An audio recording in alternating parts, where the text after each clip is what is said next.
Oh, ada Kak Arman. Halo, Kak. Halo Kak,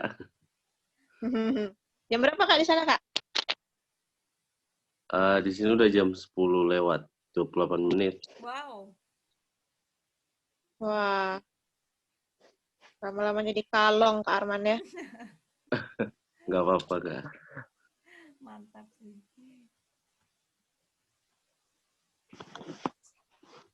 Oke ya, lanjut ya. Ini udah keluar kan screen-nya?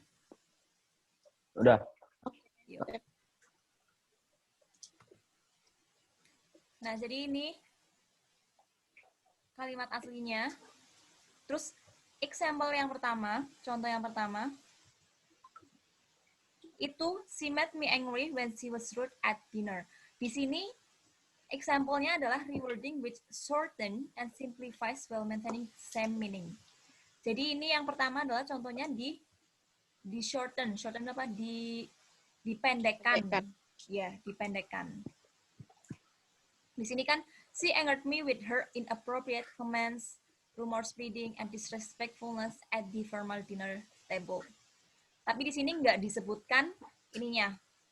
Her inappropriate comments, rumor spreading, and disrespectfulness ini nggak disebutkan, tapi diganti dengan kata she was rude. Rude di sini adalah rude itu apa ya?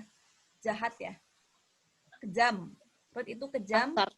ya kasar. Kasar ini mengacu pada ini inappropriate comments, rumor spreading, disrespectfulness. Nah, 3 kalimat ini di shorten atau dipendekkan menjadi kata rude. Tapi tidak mengganti arti ya.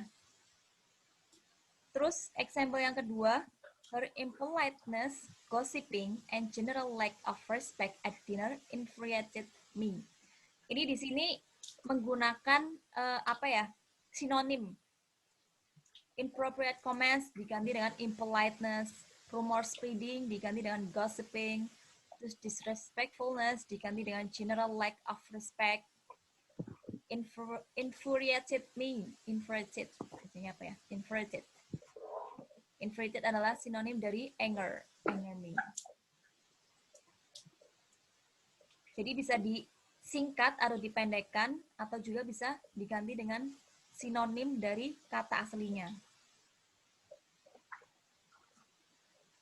Nah, terus ini, I was mad when she started spreading rumors, making inappropriate comments, and disrespecting other guests at our dinner. Jadi ini mengganti subjek ya, mengganti subjek jadi objek. Nih, rewording, properly and interestingly rearrange the information provided in the original sentence. Jadi di arrange kembali atau intinya dirubah yang tadinya subjek jadi objek, yang tadinya objek jadi subjek gitu.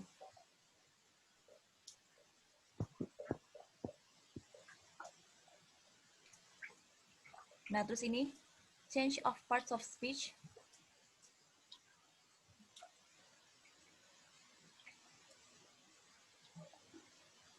Kayak di sini original sentence-nya part of speech itu yang tadinya adjective jadi misal noun atau jadi noun, adjective jadi verb begitu. The boy quickly ran across the finish line, seizing yet another victory. Terus ini diganti the quick boy says yet another victory when he ran across the finish line. Jadi yang kayak ganti tadi ya, yang kayak contoh yang ini, yang objek jadi subjek jadi objek, itu adalah mengubah parts of speech. Terus juga bisa change the structure. Yang tadinya di depan, terus subjek, terus jadi predicate, atau jadi ini, subjek, predicate, verb, atau di bahasa Indonesia apa sih? Subjek, predikat, objek, keterangan. Itu bisa diubah-ubah. Kayak ini, puppies were adopted by numerous kind souls at the puppy drive. Yang tadinya numerous kind souls ini di sini adalah sebuah Object menjadi sebuah subjek. Many kind souls adopt puppies during the puppy drive. Jadi merubah strukturnya.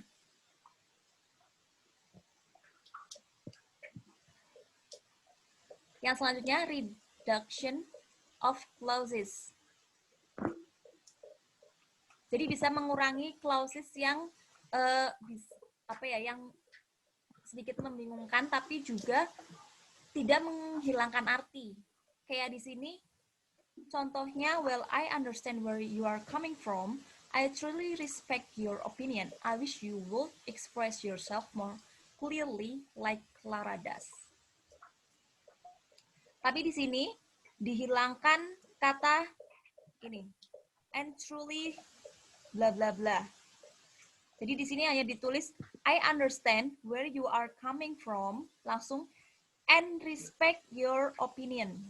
Jadi and truly itu enggak terlalu dibutuhkan ya. Karena respect your opinion juga sudah mengandung arti. Jadi truly juga bisa dihapuskan. Ini yang dimaksud dengan reduction of clauses. Understand where you are coming from and respect your opinion. Terus sinonim replacement ya, yang kayak tadi, contoh yang awal. Nah ini yang mana kalimat aslinya? Nah ini. Inappropriate comments, sinonimnya jadi impoliteness, rumor spreading, sinonimnya jadi gossiping, disrespectfulness, sinonimnya jadi general like. Itu adalah termasuk mengganti dengan sinonim. Bilang. Nah ini. Contoh lainnya juga, the older citizen were honored with a parade for those once in the military. The older citizen di sini diganti dengan senior. Karena the older sinonimnya adalah senior. Jadi ini mengganti dengan sinonim. Veterans. Veterans kan ini ya. Veteran itu apa sih? Pahlawan. In the military, proud of those once in military itu maksudnya kan mereka yang sudah pernah ada di kemiliteran, diganti menjadi veterans atau para pejuang. Intinya mengganti dengan sinonim. Jadi inti dari paraphrasing itu sendiri adalah mengganti dengan kalimat kita sendiri, tapi tanpa mengubah inti dari kalimat tersebut. Menggantinya bisa mengganti dengan sinonim, atau mengganti merubah strukturnya, atau mengurangi kata yang tidak diperlukan. Itu yang tadi ya.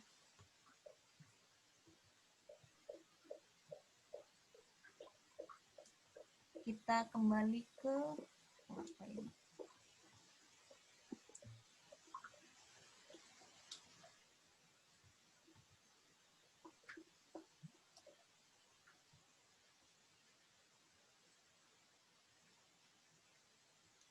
Nah ini, tadi paraphrase sudah, to summarizing. A summary includes only the main ideas of someone else writing. Restate in your own words.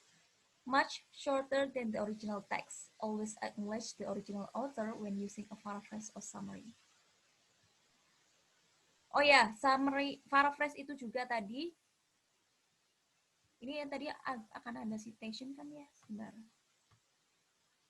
Oh ya, ada. Jadi intinya untuk summarizing itu sendiri kan menyimpulkan apa yang sudah ditulis sebelumnya. Jadi inti dari apa yang sudah ditulis itu apa sih kita tulis di dalam conclusion. Terus ini steps-nya in paraphrasing. Dibaca dengan hati-hati, terus check the meaning of the words. Jadi kita cek artinya tuh apa sih, terus kita cari sinonimnya. Terus identify the keywords. Jadi kata kuncinya tuh apa sih dari kalimat itu. Terus think of different ways of expressing the ideas in the passage. Nah kayak tadi ya, mau diubahnya dengan menggunakan sinonimnya atau kita akan merubah strukturnya, itu kita harus think, harus dipikirkan. Mau seperti apa kita paraphrase kalimat tersebut. Terus cover the original. Rewrite using your own words. Ditulis dengan kata sendiri. Terus habis itu compare your passage to the original. Jadi setelah kita paraphrase udah mengganti nih dengan kata kita sendiri, terus kita baca kembali, masih ini intinya tuh masih sama nggak sih, atau jangan-jangan kita merubah arti. Ini yang di-compare lagi dengan yang asli. Jangan sampai kita merubah arti ya, walaupun kita menggunakan kata sendiri, jangan sampai mengubah arti. Jadi di-compare lagi. Compare itu dibandingkan kembali dengan yang asli. Acknowledge the original passage or write appropriately within your paraphrase. You can use quotation in paraphrase. Nah, quotation intinya di paraphrase itu kan kita menulis kalimat sendiri dari sumber ya, dari sebuah sumber. Dan itu nanti citation, yang tadi kan ada citation ya. Mana ya? Kayak tadi bahas citation deh. Intinya setelah kita memparaphrase, itu kita harus menulis autornya. Jadi siapa sih yang ngomong ini? Bentar, saya kasih contohnya. Stop share.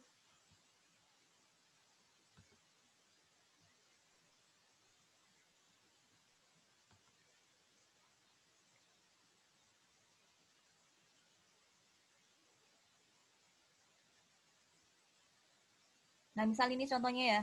Ini tuh misal diambil dari buku ini. Policeman fled crash to avoid yelling girlfriend. Nah, yang dimaksud citation itu sendiri, kan ini udah di paraphrase nih. A man bla bla bla bla at him. Ini udah di paraphrase. Nah, di belakangnya harus ditulis sumber dari bacaan tersebut, sumber dari kalimat tersebut. Ini yang dimaksud citation. Jadi sumbernya tuh siapa sih? Siapa yang nulis? Kalau ini sumber dari ini ya, novel sepertinya kalau nggak salah. Biasanya kalau dalam paper atau jurnal itu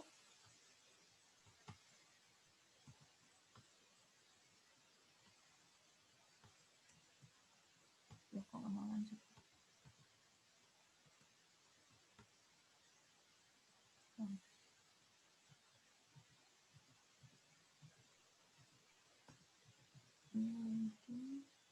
Nah, ini citation. Nah, jadi kalau misal udah di paraphrase, udah ditulis dengan kalimat kita sendiri, biasanya ditulis seperti ini. Ini yang dimaksud citation. Siapa yang menulis, author's name-nya, terus habis itu tahunnya berapa, terus di page berapa kalian mengambil kalimat tersebut. Ini harus ditulis di dalam paraphrase. Ini bisa di akhir ya, ini di akhir tuh seperti ini, atau di awal. Kalau di awal bentuknya seperti ini. Jadi kalau paraphrase kan kita mengambil dari seorang ini ya, ahli atau peneliti. Jadi jangan sampai kita lupa untuk menulis si penulisnya. Di akhir paraphrase harus ditulis. Namanya siapa, tahunnya berapa, di halaman berapa kita menulis itu. Ini ya steps in paraphrasing. Ini contoh yang lainnya. Terus ini steps in summarizing.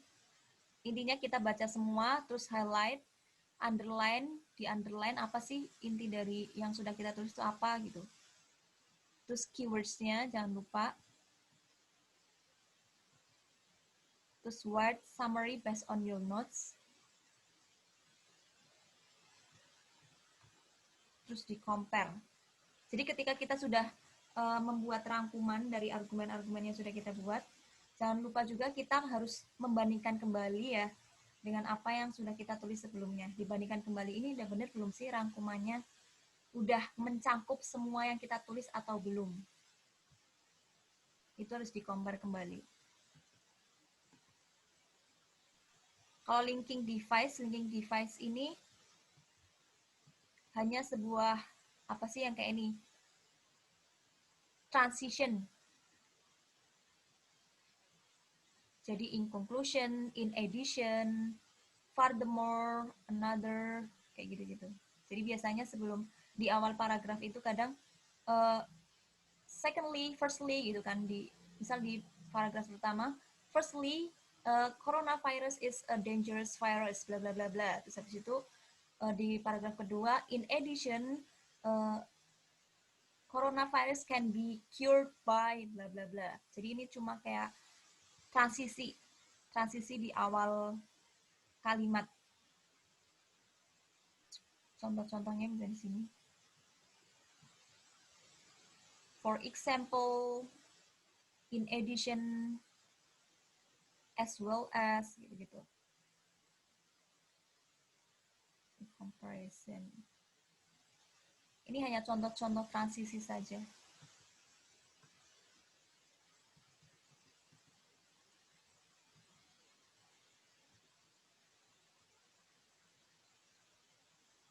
Nah ini ya, kalau citation yaitu tadi setelah paraphrasing atau setelah mengambil data atau sumber dari sebuah jurnal, artikel atau apapun itu, jangan sampai lupa kita menulis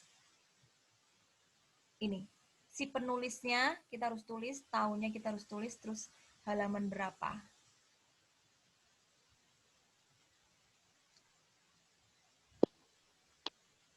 Terus reference list atau daftar pusaka.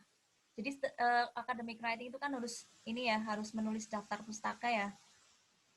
Apapun itu harus ditulis. Sumber mana aja kita harus tulis semuanya. Blognya sumber yang kita pakai itu kita harus tulis. Tapi ada ketentuannya. Ketentuannya adalah sebagai berikut. Gimana sih nulis daftar pustaka yang benar itu? Nah ini kalau dari buku, kalau kita sumbernya dari buku, yang pertama kita tulis adalah author's name-nya, terus habis itu tahunnya, tahun publikasi, terus habis itu title, judul bukunya tuh apa sih, terus habis itu ini publisher name, Gramedia misal, terus habis itu di mana itu dipublish. Ini kalau misal kalian ingat Nata Jukopen apa ya, nama, judul, nama, tahun, judul, apa bahasa Indonesia lupa deh. Nama, tahun, judul, kota terbit, terus penerbit. Dulu kalau nggak salah sih, kalau itu dulu saya diajarin itu sama guru bahasa Indonesia. Kalau misal kalian nggak diajarin, nggak usah diingat, nanti malah bingung. Jadi intinya, yang pertama adalah author's name, habis itu tahunnya, judul bukunya apa, terus habis itu edition, kalau misal ada di situ edisi keberapa, terus setelah itu ada publisher name, Gramedia atau apapun itu, terus habis itu di mana itu dipublish. Itu kalau dari buku. Tapi kalau dari jurnal, beda lagi. Aturannya adalah, yang pertama adalah nama, terus habis itu tahun, artikel, judul artikelnya itu apa, terus judul jurnalnya itu apa, setelah itu volume, nih, volume. Emang pusing banget sih ini kalau paraphrasing dari jurnal tuh. Volume keberapa, terus habis itu nomor, terus habis itu page range. Jadi artikel itu di halaman keberapa sih? Ini tuh biasanya udah tersedia di artikelnya. Kalau misal kalian menemukan artikel, tapi nggak semua ya. Tapi kadang udah ada yang ini, udah ada yang nulis ininya, reference listnya. Jadi kita nggak usah pusing-pusing nentuin ini tuh autornya siapa sih, tahunnya berapa, ini nggak usah pusing-pusing. Kadang ada, cuma kalau misal nggak ada ya kita harus mengurutkan seperti ini. Seperti itu. Udah selesai untuk pembahasan how to write essay. Jadi kalau paraphrasing itu sebenarnya emang susah banget sih. Saya juga masih banyak-banyak salah. Kalau misal paraphrasing itu kadang, kok ini sih pakai katanya masih sama dengan yang asli gitu. Jadi kita juga harus hati-hati kalau misal paraphrasing. Kalau misalnya sama, kata-katanya sama itu termasuk plagiarism. Jadi harus diperhatikan ya, kita harus mengganti dengan sinonimnya atau mengganti strukturnya. Di mana sih paraphrasing? Nah,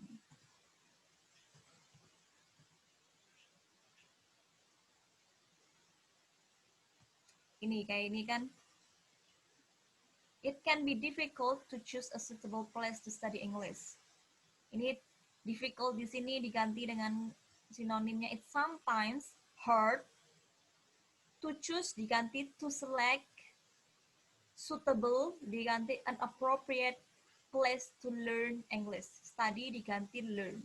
Jadi ini menggunakan kata-kata sinonim. Merubah ini dengan kata sinonim agar tidak dicap sebagai plagiarism. If they have some help, most people can paraphrase effectively. However, practice is important because paraphrasing is difficult. Nah, ini dia. Jadi emang harus sering-sering latihan kalau paraphrasing itu. Most people can paraphrase effectively. Jadi ini diubah strukturnya. Ini kan most people can paraphrase effectively. Diubah ke depan, most people can paraphrase effectively if they have some help. Ini kan diubah ya, ditukar. Paraphrasing is difficult, however, so practice is important. Ini mengubah strukturnya. Kalau ini tadi sinonim, ini mengubah struktur. The most effective way to build your English skill is to study regularly. Ini mengganti apa tadi ya? Part of speech. Yang tadinya build jadi building, build verb 1 jadi dia verb ing. Terus yang tadinya regularly jadi regular basis. Udah sih.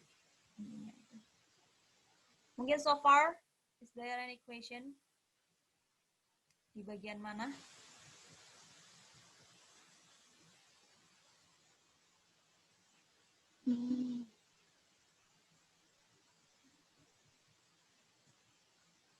Dari what is essay udah, types of essay udah.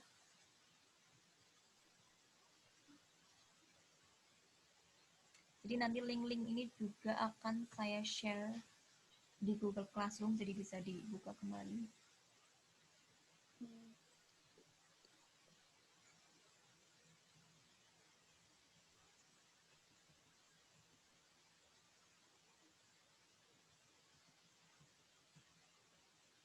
Nggak ada nih, yakin? Kalau nggak ada, kita langsung masuk ke contoh dari Kak Sylvia. Jadi Kak Sylvia saya ini ya, apa namanya? Saya tetapkan sebagai partner, tutor. Walaupun tanpa persetujuan beliau, saya tetapkan saja. Jadi saya teori, nanti beliau adalah ini Praktis. ya prakteknya.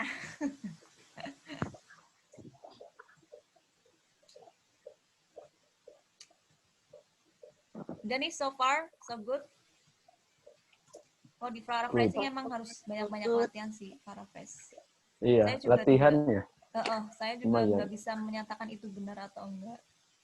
Soalnya saya juga masih kesulitan sebenarnya kalau paraphrasing itu. Ini kata ini kan, most people can paraphrase effectively. However, practice is important because paraphrasing is difficult. Difficult is difficult. So practice is important.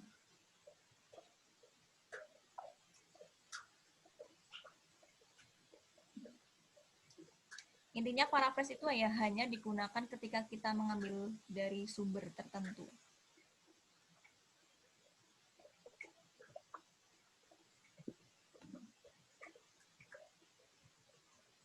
Dan nih, yakin tidak ada pertanyaan?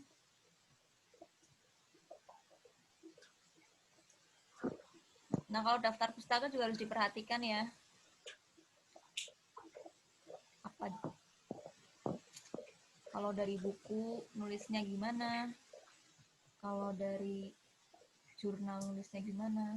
Ada aturannya sendiri.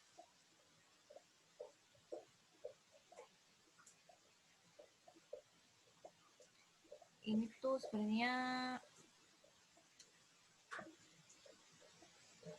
ya sih, kalau scholarship kan emang kadang kita bikin esai. Cuma ini emang udah ini basis skripsi banget. Ini emang yang sedang saya pelajari semester ini. Jadi cara paraphrasing, terus habis itu menentukan topik sentence-nya, menentukan tesis statement-nya. Ini akan membantu banget buat skripsi.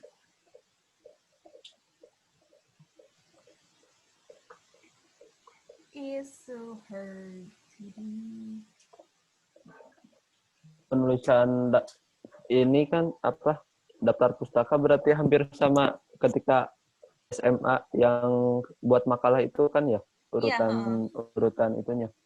yes, betul. Ya, itu tadi yang dulu pernah ini nggak dapat apa sih jembatan keledai dari guru bahasa Indonesia. Kalau yang dulu saya tuh dapetnya itu Natajukopen. Natajukopen itu adalah na itu dari nama, ta itu dari tahun, ju itu judul, ko itu kota penerbit, p itu penerbitnya siapa? Natajukopen. Dulu jembatan keledai saya gitu. Pernah dapat nggak, Gilang? Guru Belum. bahasa Indonesia? Enggak ya? Nah. Bisa bikin ini sendiri sih. Jembatan keledai sendiri biar ingat Natajukopen. Tapi beda loh ya buku sama jurnal. Jadi harus diperhatikan jurnalnya ini.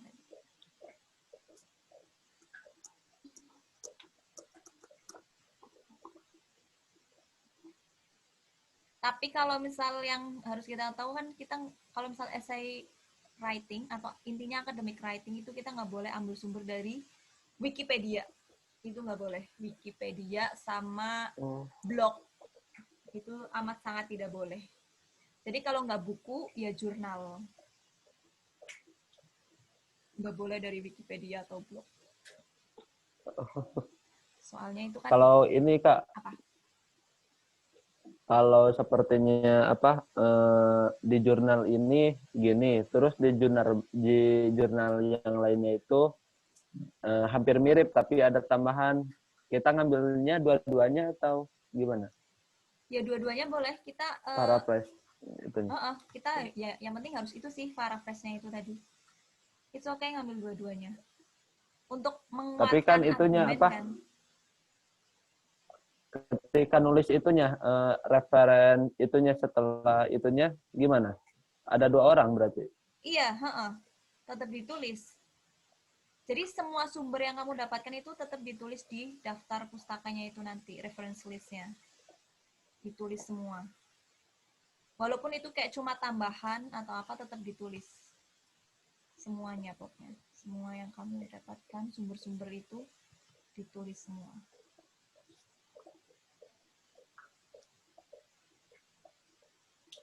Screen.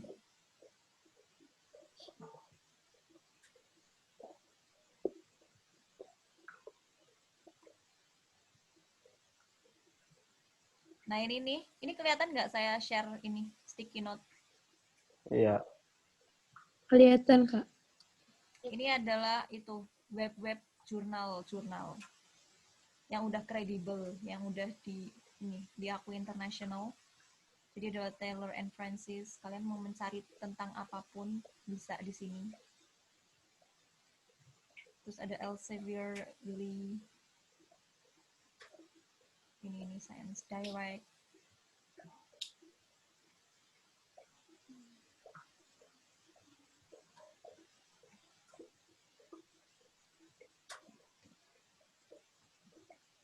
Jadi sebenarnya ada cara yang lebih gampang sih, mungkin kayak ini ya.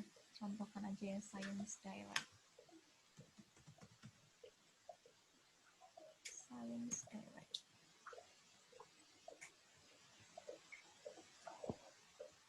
Jadi kan kebanyakan jurnal itu berbayar ya, harus bayar pakai dolar lah, inilah itulah. Tapi tenang aja teman-teman.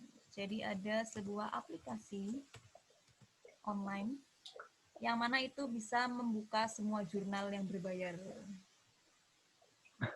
Jadi kalau misalnya ntar kalian skripsi pasti kalian akan menggunakan ini deh. Jadi Sci-Hub ini membuka semua jurnal yang terkunci. Jadi misal kita cari ini ya di Science Direct web ini, terus misal kita cari keywords-nya apa ya?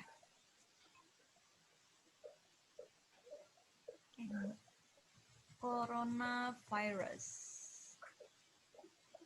Kita cari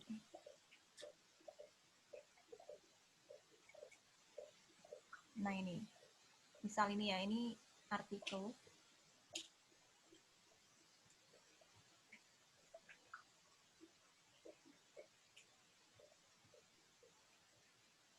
Nah ini abstrak itu adalah intinya dia itu kayak apa ya, bukan intro sih. Abstrak itu membicarakan apa sih yang ditulis di dalam jurnal itu, di dalam artikel itu.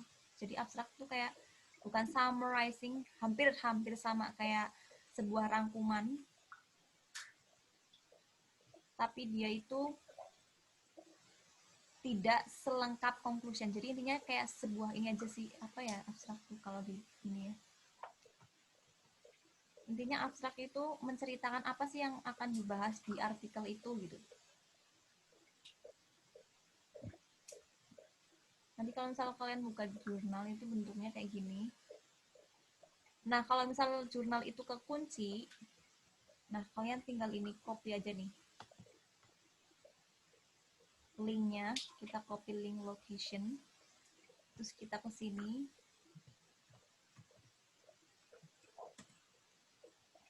Kita paste. Habis itu nanti dia akan terbuka. Kita tunggu. Ya, lama.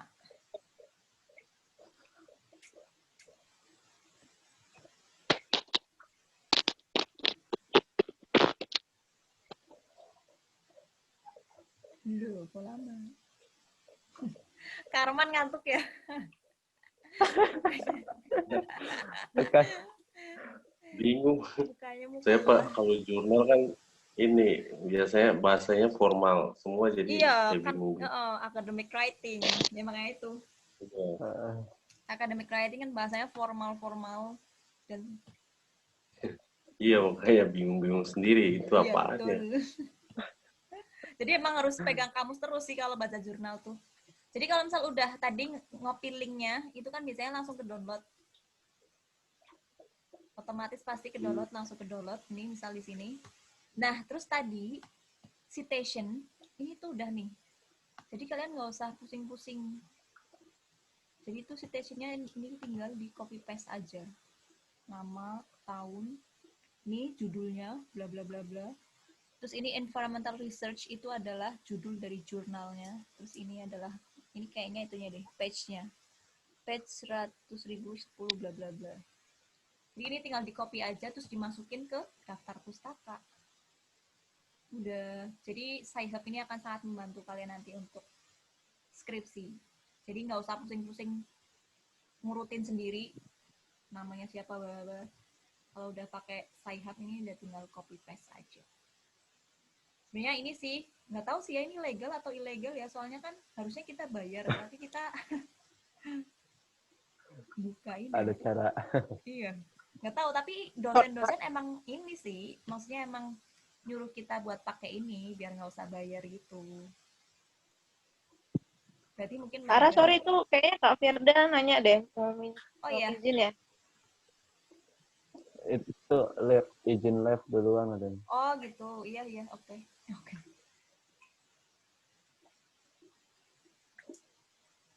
Bentar ya, aku Gitu. Jadi ini nih bisa dicatat juga nih Sci-Hub. Aplikasi itu terus ini Sci-Hub. web jurnal. Ini juga saya dapatkan dari dosen saya. International.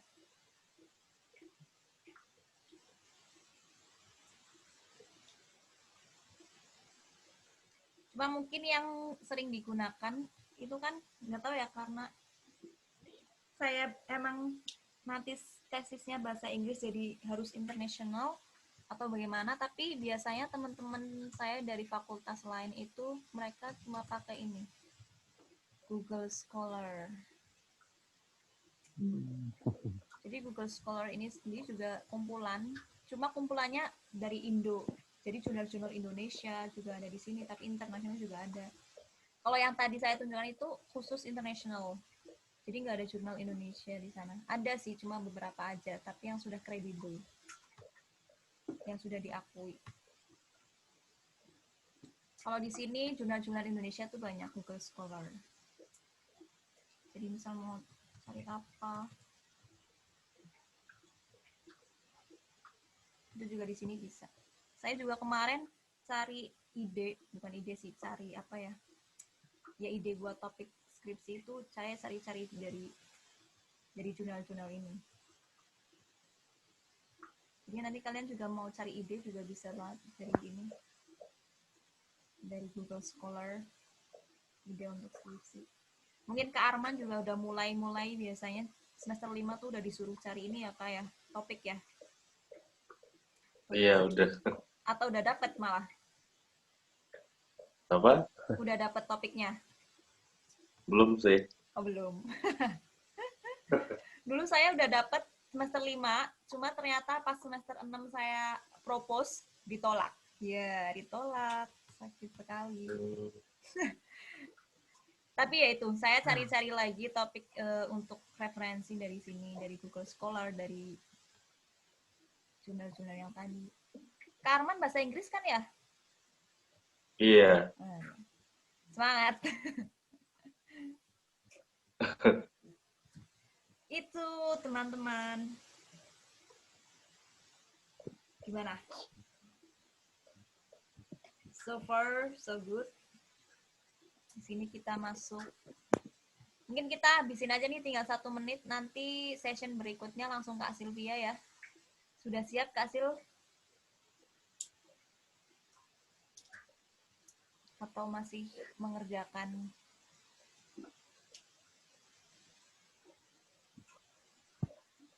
Kayaknya masih sibuk nih Kak Sil. Ada yang tanya dulu nggak? Kak Gilang atau Kak Arman? Ya, maksudnya kalau bahasa Inggris kan kadang kalau uh, uh, apa sih, mahasiswanya punya ketertarikan di tiap-tiap mata pelajaran gitu Kak. Kayak biasanya ada yang tertarik sama writing, ada yang speaking, ada yang listening. Cuman kalau misalnya ada yang cuma tertarik sama speaking, sama listening, terus sama reading, terus nggak tertarik sama writing juga susah gitu kan. Bingung gitu kan. Oh, skillnya, buat skillnya. Iya, buat skillnya juga bingung kalau apa kurang tertarik sama writing jadinya kayak bingung mau mulai dari mana gitu kan. Terus lagi pas masuk di apa kelas-kelas writing kayak gitu kan bahasanya formal, nggak kayak iya nggak kayak yang pernah diajarin gitu kan. Apalagi masih mending orang yang udah pernah apa ya kursus gitu kan, orang udah banyak pengetahuan. Terus sama beda kan sama yang baru masuk kuliah terus baru belajar gitu kan beda. Ya, emang. Makanya saya juga bingung. Saya kan orangnya pas masuk kuliah baru belajar bahasa Inggris makanya. Oh iya, baru banget. Sebelumnya emang nggak ada kursus gitu, private atau apa? Sebelumnya nggak ada kursus sih, cuman suka memang bahasa Inggris suka dengerin lagunya, cuman nggak terlalu mendalami gitu. Saya juga dulu gitu sih, suka aja kayak